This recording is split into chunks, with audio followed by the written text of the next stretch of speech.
In this video tutorial, we're going to revisit drawing a face and getting the facial features in the right position. We're going to start by drawing a circle. This is going to be the cranium. We're going to bring a line down from that circle, and then we're going to decide on the lines for the chin or the cheeks of the face. You have to just look at the person that you're drawing or your photo reference.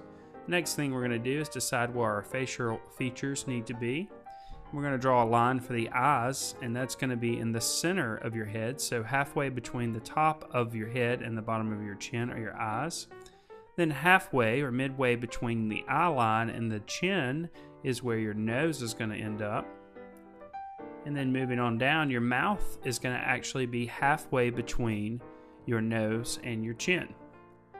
So now that we've got a good idea where our facial features are going to be, I always like to start with the eyes, so we'll start with the eyes here. You want to be careful that you make your eyes the right size. Part of this is going to be taking a look at your photo reference or taking a look at the person that you're drawing. You want to be careful that you don't make the eyes too big. A good rule of thumb here is just kind of, if you can fit about 5 eyes on the eye line, you're doing pretty good. It's really about 4.5 eyes. If you can fit more than that, then you've probably made the eyes too small. And conversely, if you can only fit about 3 of your eyes on there, you've made them really too large. So we're going to go ahead and figure out where the eyes are, and I'm going to go ahead and add a little bit of value to the inside of those eyes and leave a little bit of a space for a highlight. Since this drawing is more about just getting the facial features, I'm not going to spend a whole lot of time with the eyes. Now, before we go to the nose, the edges of the nose pretty much line up with the inside of the eyes. Now, some people's noses are a little wider and they might go outside of that. Some people's noses are a little bit smaller and they might fall inside of those lines. But that's a good place to start to help you figure out where your nose needs to be and how wide your nose needs to be. Then I'm going to quickly draw the nose, and I'm going to add just a little bit of value. Now we're ready to move down to the mouth, and I'm just going to kind of make a mashed M, and I'm going to look at the pupils and kind of line up the outside of the the inside of the pupils with the corners of my mouth. Now it's actually just a little bit inside of that. I'm going to make my top lip a little bit darker because the light source is generally coming down from above, so that'll make your top lip a little bit darker. I'm going to quickly add some eyebrows. And just to remind you, this video really isn't about drawing the individual features. It's more about getting the facial features on the face correct. So I'm drawing really quickly and not really spending a whole lot of time with the eyebrows and the eyes and the noses and so on. I am still going to add a little bit of shading, a little bit of value, just to indicate a light source. So our light is coming from above, so we're going to have a little bit of shadowing around the sides of the nose and underneath the nose, as well as around the eyes just a bit. Now we're ready to start thinking about the ears, and I like to use my eye line as a guide for the top portion of the ear, and my nose line as a good guideline for the bottom portion of the ear. If you get those lined up, you'll have a pretty good chance of getting the right size for your ears. And I'm going to go ahead and start adding just a little bit of hair. Just keep in mind that the hair comes off the top of the head. You'll see that in just a moment.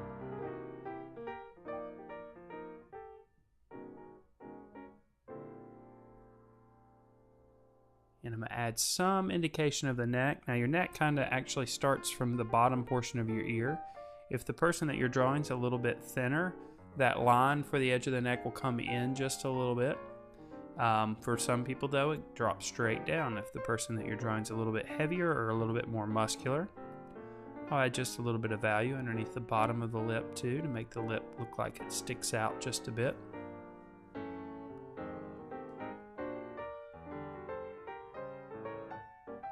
We'll define the jaw just a bit with a little bit of value and shading. A little bit of shading inside of the ear as well.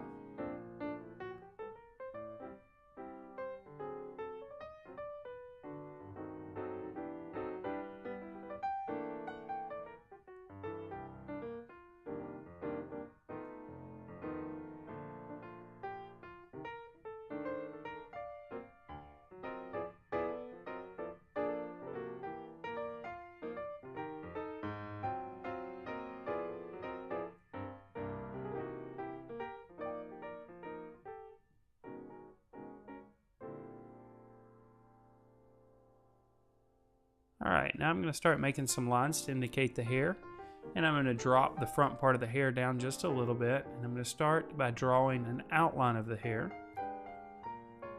And the person that I'm drawing in this case kind of has some wild, unkept hair. And we want to let the hair come off the head just a bit, so you can see our original line for our cranium. The top portion of the hair does lift off just a little bit. If you start drawing the hair right on that line, it's going to look like hair's kind of stuck to the person's head. It'll look a little strange. So just about every hair type comes off just a little bit. Bring it around on the other side, and again I'll use a portion of my eye line and my nose line as a guide for my ear.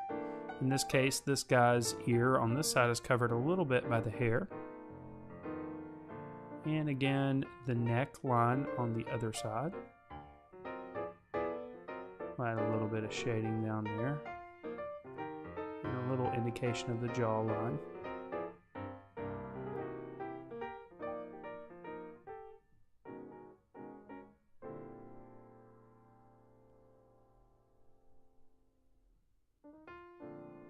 And just about everybody I've met has 2 eyebrows, so we'll add an eyebrow on the other side as well.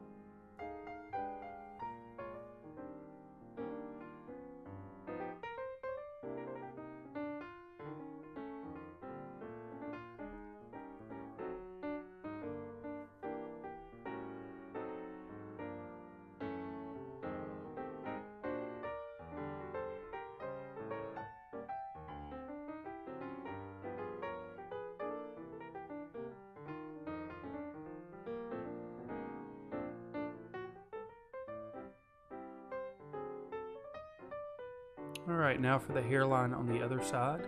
Again, I'm just paying attention to my photo reference. I'm drawing the lines that I see, kind of in the direction that the hair might grow.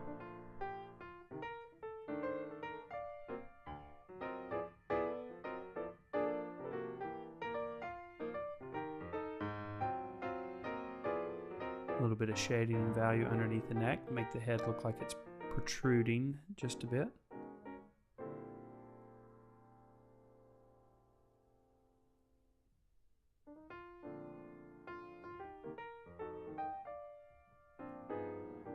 You also want to add a little bit of value and shading to the entire face. I'll leave a couple areas for highlight, but just about everywhere needs to have a little bit of your material placed on it.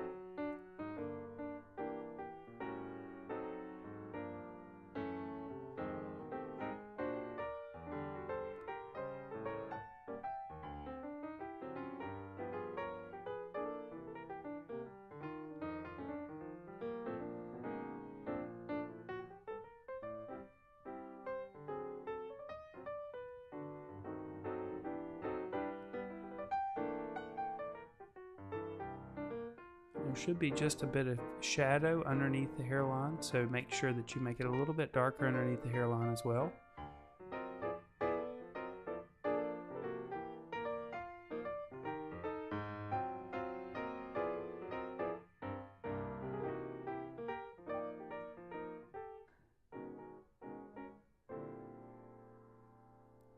Alright, now I'm going to start adding some darkness, some darker shades to the hair.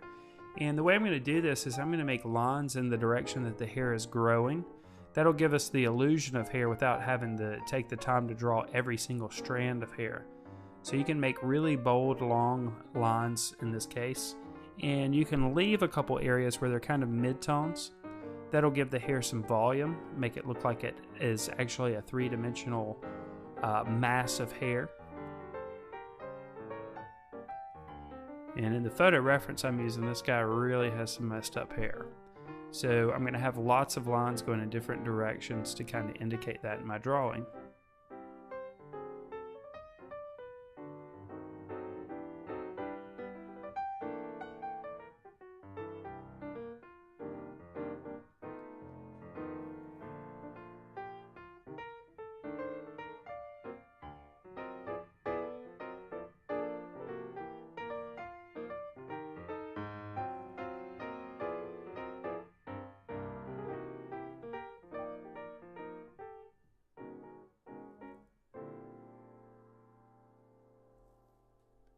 Most of the portraits that I do, it seems that I spend more time on the hair than any other feature.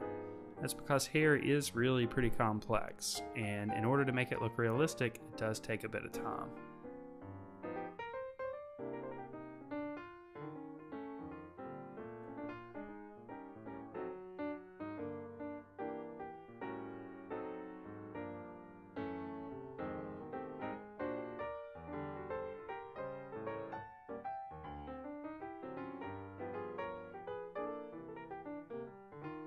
Clean it up just a bit with an eraser.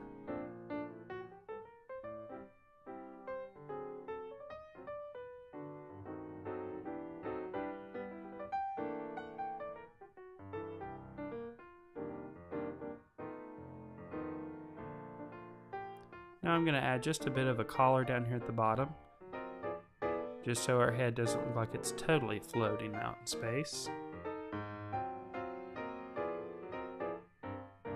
And this is just kind of a collar of a t-shirt here. We'll give it a little bit of texture and just a little bit of shading on the inside.